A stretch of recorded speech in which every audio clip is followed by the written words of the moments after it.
The winds of Orion 9 carried the scent of scorched metal and static electricity. Ash drifted like gray snow over the collapsed colony domes, coating everything in silence. Kale moved through the wreckage in the half-light, his exosuit humming softly with every step. The display on his visor flickered between radiation warnings and oxygen levels, but he ignored both. Survival had become a habit, not a goal. The war had ended months ago, at least on paper, but no one had told the machines still crawling across the plains. Their broken forms twitched, sparks bleeding into the dust like dying fireflies. He had spent most of his life fixing ships for men who never looked back. Now, in this graveyard of twisted alloys, he scavenged not for others but for himself. A cracked reactor core could be a heater. A drone's eye lens could be reshaped into a scanner. It was a cold arithmetic of survival, and Kale had long stopped counting losses. Yet tonight, as the sky glowed faintly with the aurora of decaying shields, he heard something that didn't belong, a cry. Faint, high-pitched, almost melodic, carried through the wreckage like a ghost. At first, he thought it was interference, the residue of comm frequencies echoing through his helmet. But when it came again, softer and more insistent, he followed it. The sound led him down into the old reactor bay, where melted corridors twisted like bones. His flashlight beam cut through the darkness and stopped on a shimmer. Two objects rested in the shadow of a shattered containment pod, ovoid, metallic, faintly luminous from within. They pulsed gently, like sleeping hearts. Kale knelt beside them, brushing away soot with his gloved hand. Heat radiated from their surface, not from decay but life. Bioconstructs, he murmured, reading the faded symbols on the pod. The markings were alien, curving in patterns that reminded him of constellations. Beneath them, a single word glowed weakly in human script, prototype, Draconis Gen 2. He stared at the eggs, realizing what they were, part of the genetic warfare program rumored to have vanished when the labs on Orion 9 fell. Weapons of living plasma, bred to fly and burn at command. Except these were infants, unhatched, abandoned in the chaos. He should have reported them. Should have left them to fade like everything else. Instead, he found himself placing a trembling hand on the smooth surface of one shell. It vibrated softly beneath his palm, responding to the warmth. The other echoed the pulse, faint light blooming through its veins of alloy. The cries stilled. The air filled with a hum so low it resonated in his chest, as if the things inside recognized him. "Easy," he whispered, not knowing why. "You're safe now." When he lifted them, the suit's servos strained under the unexpected weight, but he didn't stop. Outside, lightning from the upper atmosphere flashed across the horizon, painting the ruins in ghostly blue. For the first time in years, Kale felt something pierce through the numbness, not fear, not duty, but a strange, dangerous tenderness.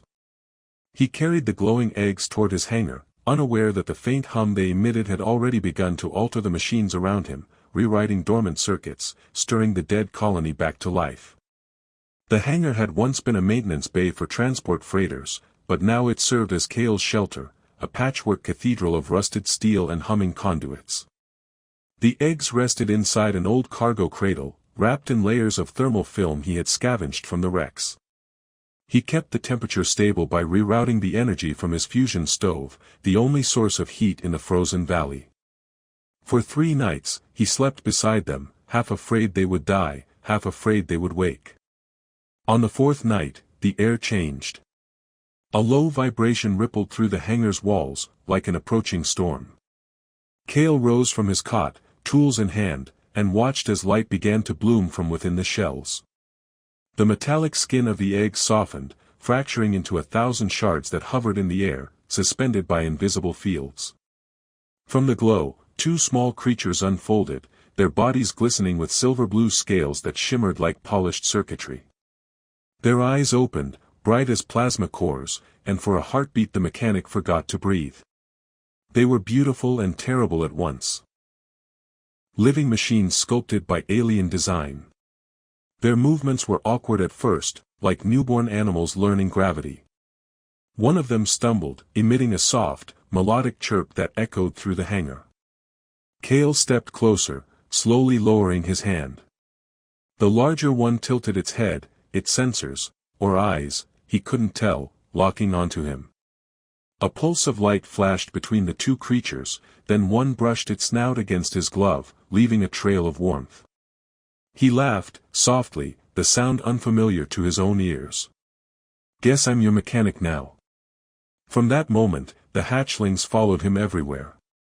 When he repaired solar panels, they perched nearby, mimicking his movements. When he worked on damaged servos, they nudged the tools toward him, clumsy but eager. He named them Ari and Voss, after stars from an old navigational chart he'd once used to guide merchant fleets. They responded to their names, chirping in rhythmic tones, sometimes harmonizing with the buzz of his welding torch. Days passed, and Kale began noticing subtle changes in the hangar. Machines that had long been dormant were powering themselves back on. Rusted drones blinked to life, their systems aligning to a new network signal, one that seemed to originate from the hatchlings. The air shimmered faintly with static energy. When Kale approached the eggshell fragments he'd stored in a crate, they still pulsed faintly, as though alive. He started recording data logs, curious. Their energy output was impossible, they drew power from nothing measurable, converting ambient radiation into biothermal energy. And they seemed to learn. Once, when Kale cut his hand on a sharp cable, Ari let out a distressed hum, pressing its small metallic head against his palm. The pain vanished within seconds, the wound sealed as if time itself had reversed. That night, Kale sat on the hangar floor, surrounded by the rhythmic breaths of the sleeping hatchlings. His reflection wavered in their glowing scales. Outside, a storm raged across the empty plains, but inside, the mechanic felt warmth for the first time in years.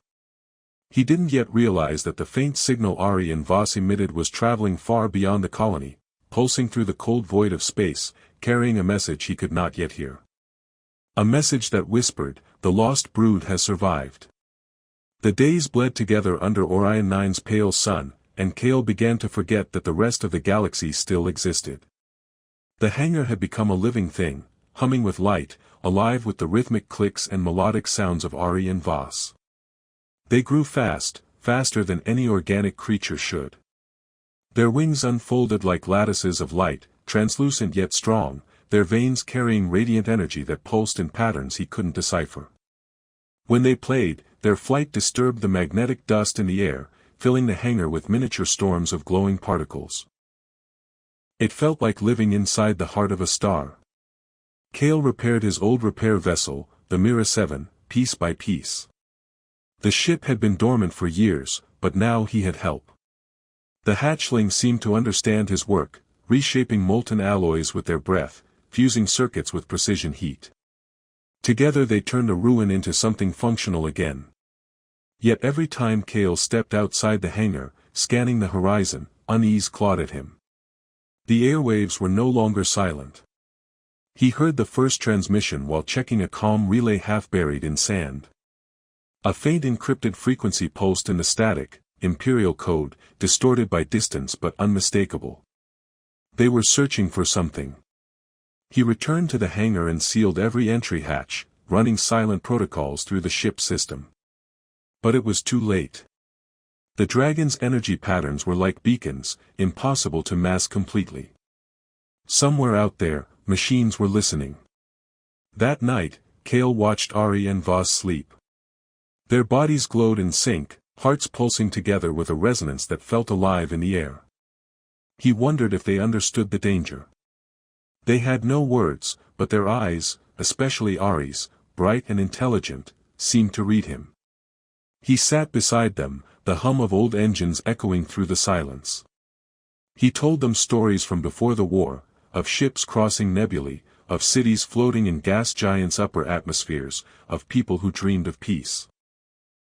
The hatchlings listened, heads tilted, tails coiled around his boots. The following morning, his sensors screamed. An orbital drone had entered the system. He saw it on the feed, a black, wingless craft marked with the sigil of the Imperial Division of Biological Warfare. They had found the signal. He powered down all external lights, cut the energy grid, and moved the hatchlings deep underground into the maintenance tunnels. The drone's scanner beam swept across the valley like a blade of blue light. For an hour, Kale remained still, hand resting on Ari's head as the beam passed overhead. The hatchlings trembled, emitting a low frequency that resonated with the metal walls. The entire structure seemed to breathe. Then, without warning, a pulse burst from Voss, a surge of energy so intense that every machine in the valley went dark. The drone above froze midair, its systems fried, then crashed into the dunes. Kale stared in stunned silence. The dragons had defended him, instinctively, as if programmed to protect their creator. When the silence returned, Kale realized there was no turning back. The Empire would come again, and this time not with a single drone but a fleet. He looked at Ari and Voss, their eyes reflecting the fires of the fallen machine. "We're leaving," he said softly. "Before they burn what's left." And for the first time since the war, he powered up his ship not for repair, but for flight. The Mira 7 tore through the atmosphere in a trail of silver fire, its engines groaning under the strain of untested modifications. Kale gripped the controls as the ship burst into orbit, leaving the skeletal ruins of Orion 9 shrinking below. Ari and Voss were strapped in beside the central core, their scales flickering with shifting frequencies that merged with the ship's systems. He didn't understand how, but the dragons had become part of the vessel itself, their energy merging with the engines, stabilizing what should have been a fatal takeoff. The hum of their synchronized breathing resonated through the hull like a heartbeat. Once they broke free of the planet's gravity, the stars unfolded in silence. Kale had almost forgotten what they looked like without smoke and fire in between. The viewports glowed with the cold brilliance of open space, and for a fleeting moment, he felt weightless in more ways than one. The ship's sensors reconnected, mapping the system in faint blue arcs. Most of the Imperial fleet had withdrawn to the inner sectors, but patrol beacons still dotted the void like sentinels. He charted a course through an asteroid field that would mask their energy signatures, whispering to the dragons as he calibrated the engines. "We'll find a place where no one's listening." During the journey, Kale began to notice changes in them. Their intelligence was evolving faster than any biological pattern he knew. They were mimicking speech frequencies, forming crude tonal imitations of his voice.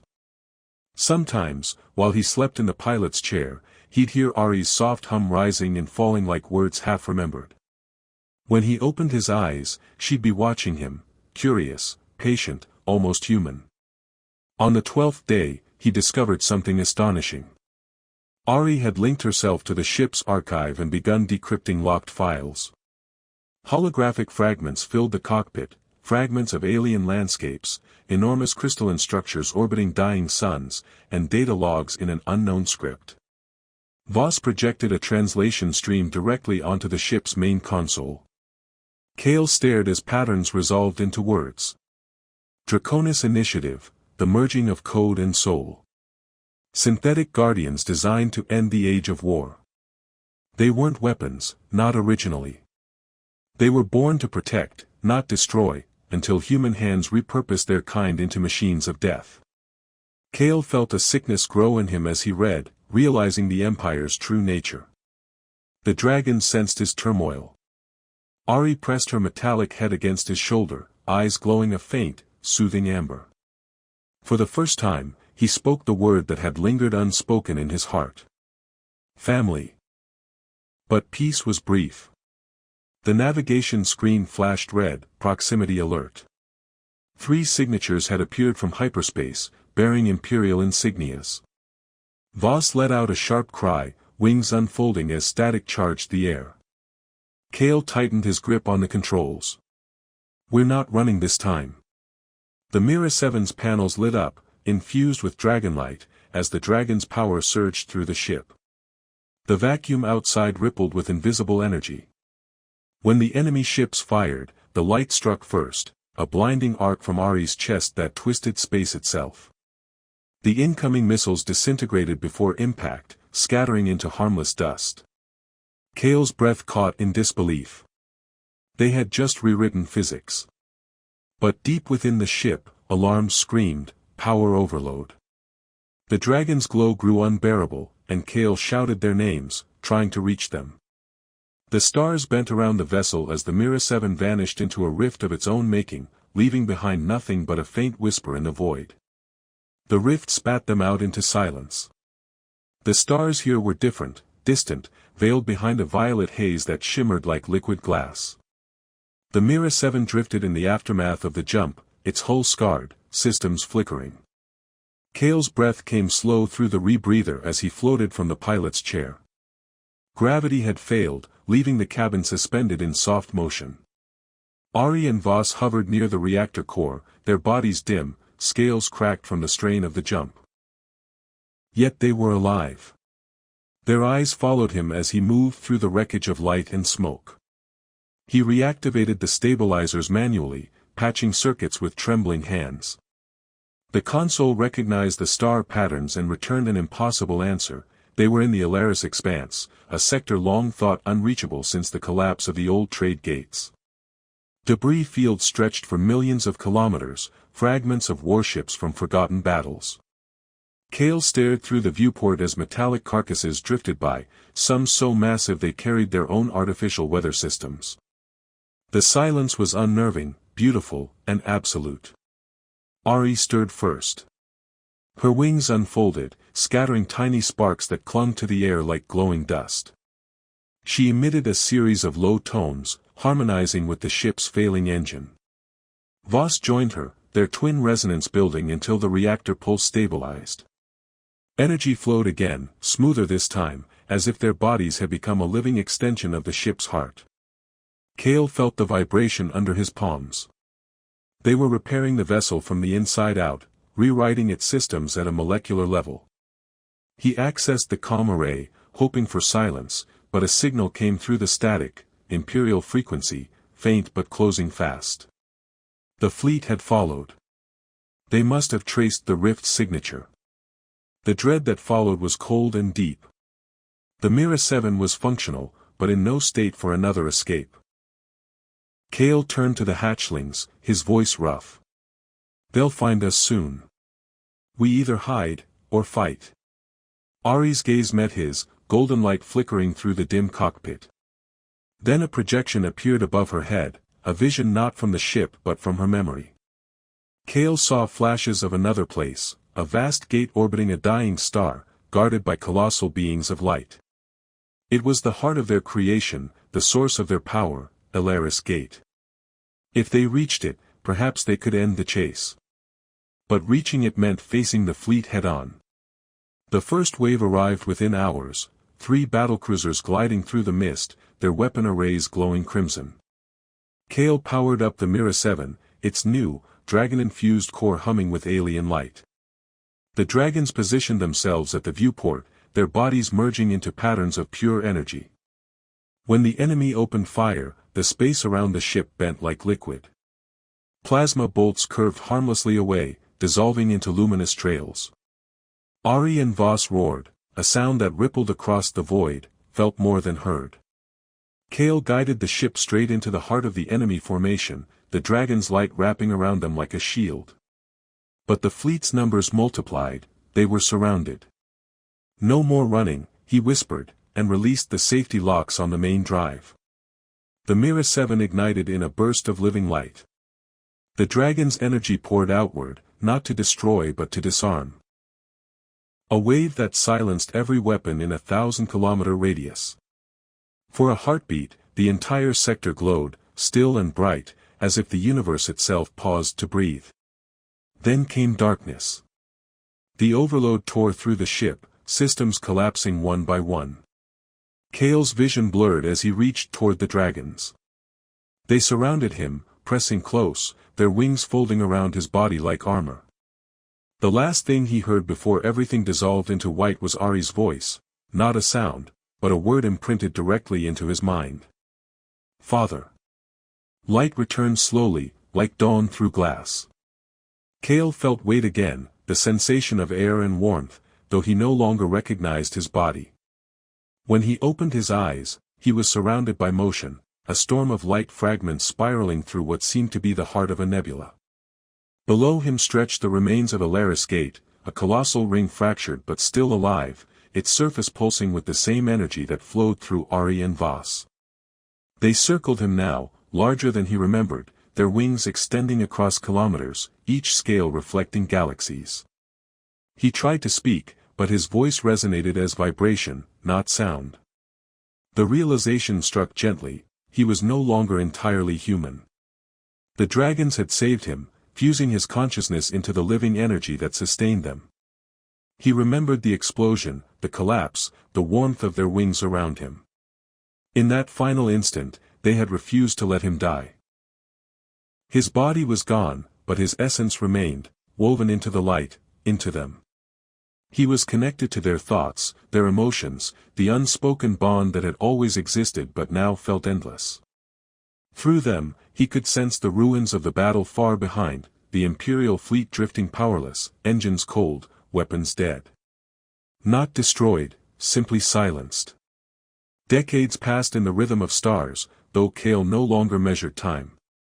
Ari and Voss rebuilt what they could of the gate, turning its fragments into a sanctuary, a lattice of energy fields and ancient code, where damaged ships sometimes drifted and found repair.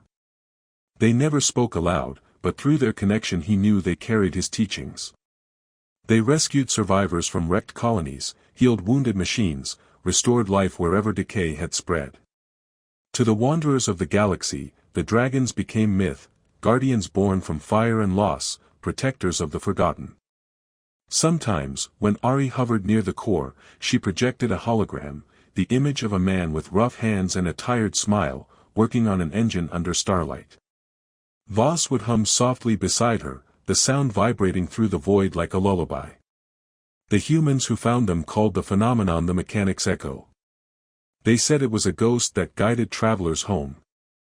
And within the gate's heart, where the light pulsed brightest, Kale's consciousness lingered. Not trapped, but at peace.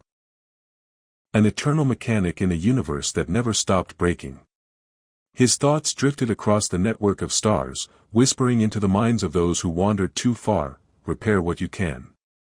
Protect what you love. One final surge of energy rippled through the Alaris Gate, sending beams of light across distant systems. In their wake, machines awoke, plants bloomed on forgotten worlds, and dying suns flared once more. The galaxy would never know his name, but his legacy lived in the hum of engines, the warmth of starlight, and the gentle wings of two dragons who still called him father.